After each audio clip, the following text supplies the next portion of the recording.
Something happens when you see a baby. It doesn't matter if it's yours. It doesn't matter if you even like children.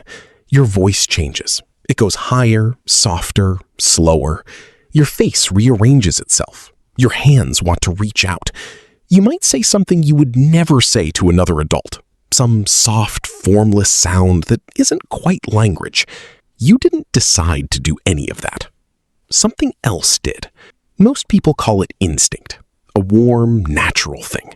The human species caring for its young. Beautiful, really. Except that's not quite what's happening. What's happening is closer to a biological trap, a set of triggers so precisely tuned that your nervous system responds to them before your conscious mind has a chance to weigh in. And those triggers were engineered, not by a person, not by a company, by evolution itself, over millions of years, with one goal: make sure adults cannot look at an infant and feel nothing. The question worth asking is this: how does it work? What exactly is it reacting to?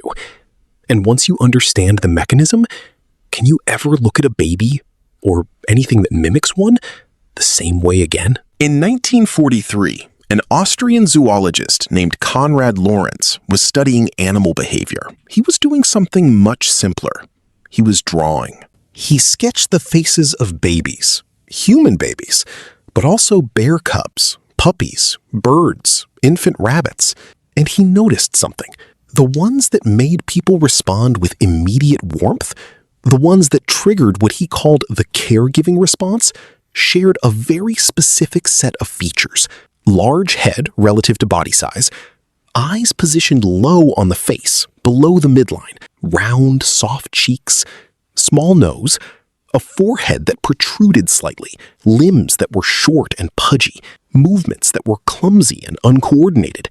Lorenz called this cluster of features Kindchenschema. Translated from German, it means baby schema. And his argument was precise. These features are not cute because we learned to find them cute. They are cute because evolution hardwired a response to them into the human nervous system. The features came first. The feeling of cuteness is just the alarm going off. This was a radical idea in 1943. It still is if you sit with it long enough. Because what Lorenz was saying is that your emotional response to a baby's face is not really about the baby. It's about a set of geometric ratios, a proportion of forehead to face, a position of the eyes, a curvature of the cheek. Get those ratios right, and the response fires. The warmth arrives. The voice softens. Every time. Here's what's happening inside your brain when it happens. The moment you see a face that matches the baby schema, your visual cortex processes the features and routes them very quickly to a region called the medial orbitofrontal cortex. This is part of the brain's reward system. It's the same region that activates when you eat something delicious, when you hear music that moves you, when you experience something you want more of. What follows is a cascade. Dopamine, the caregiving circuit, activates. Attention narrows. Motivation shifts toward the stimulus. You want to be near it. You want to protect it. You want to touch it. Researchers at Oxford confirmed this in 2016. They showed participants images of infant faces and adult faces while scanning brain activity. The infant faces triggered faster neural responses. The brain didn't deliberate. It reacted. The caregiving circuit fired within milliseconds, before conscious thought, before recognition, before any emotional processing in the higher cortical regions had even begun. This is not you feeling something. This is your brain being activated by a stimulus it was built to respond to. There is a difference, and the difference matters, because here is where it starts to get uncomfortable. The baby schema does not require a baby. Lorenz suspected this. Later researchers confirmed it. The trigger is the feature set, not the source. If the geometric ratios are present, large head, low eyes, round cheeks, small features, the response fires. It doesn't matter what the thing actually is. Animal breeders have known this for centuries, without knowing the science. Dogs have been selectively bred toward neoteny, the retention of juvenile features into adulthood. Flat faces, large eyes, rounded skulls, floppy, uncoordinated movements. We didn't breed them to look like puppies because we thought it was fun. We bred them toward features that kept the caregiving circuit engaged. We wanted to feel that pull permanently, so we built it into them. Disney figured this out in the 1930s. Early Mickey Mouse was angular, adult-featured, slightly unsettling. Over decades, the character was redesigned. Rounder head, larger eyes, softer proportions, tracking almost perfectly with the baby schema ratios. The same transformation happened to almost every major animated character in the Western canon. The cute ones got cuter by getting younger, not in story, in geometry. Cars are designed with Kindchenschema in mind. Volkswagen Beetles, Minis, the original Fiat 500. Automotive designers know that a front-facing car with a rounded hood, circular headlights positioned low, and a short, compact body produces a different emotional response than an angular one. One triggers the caregiving circuit. The other doesn't. Sanrio built an entire global empire on a cat with no mouth, oversized eyes, and a head that is precisely half its total body size. Hello Kitty is not a character.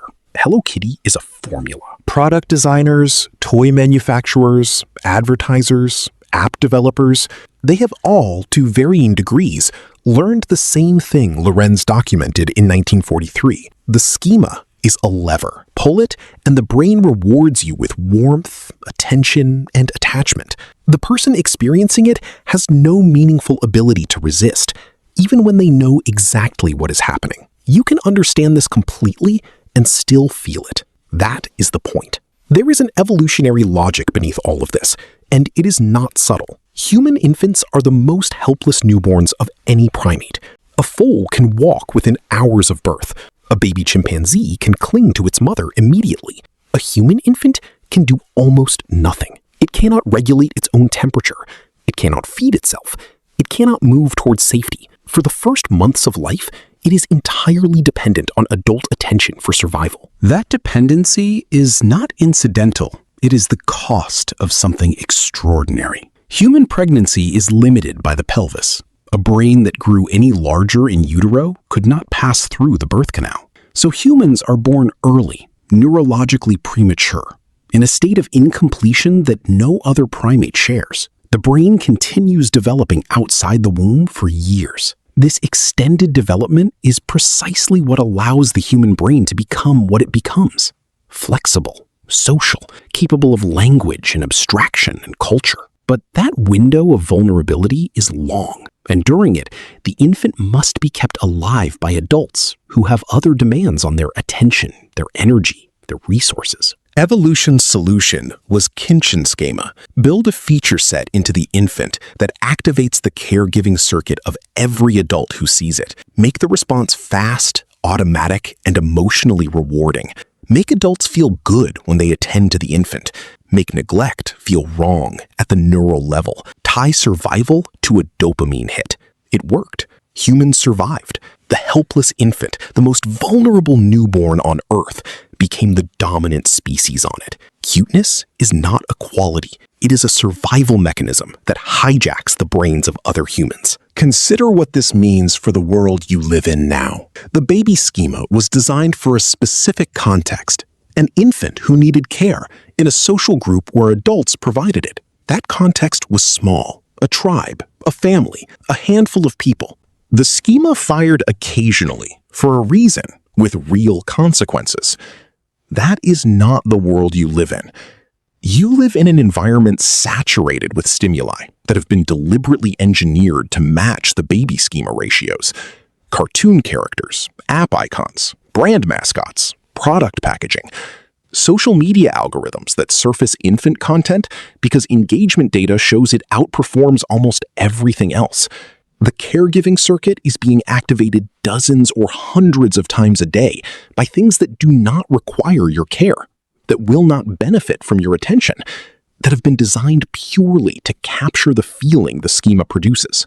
Every time it fires, your brain gets a small reward. Every time your brain gets a small reward, you want to look again. You click, you share, You engage. You didn't decide to. Something else did. Go back to where we started. You see a baby. Your voice changes. Your face rearranges. Your hands reach out. You make a sound that isn't language. You thought you were choosing to respond. You were not. You were responding to a set of geometric ratios encoded into your nervous system by millions of years of selection pressure. The baby schema fired. The reward circuit activated. The caregiving response followed. In that order, faster than thought. Now, ask yourself a larger question. If the most powerful emotional response you have, the one that makes you feel most fundamentally human, most warm, most alive, can be activated by a ratio of forehead to face, by the position of two eyes, by the curvature of a cheek, what else has been built to make you feel that way? What other levers exist, and who is pulling them?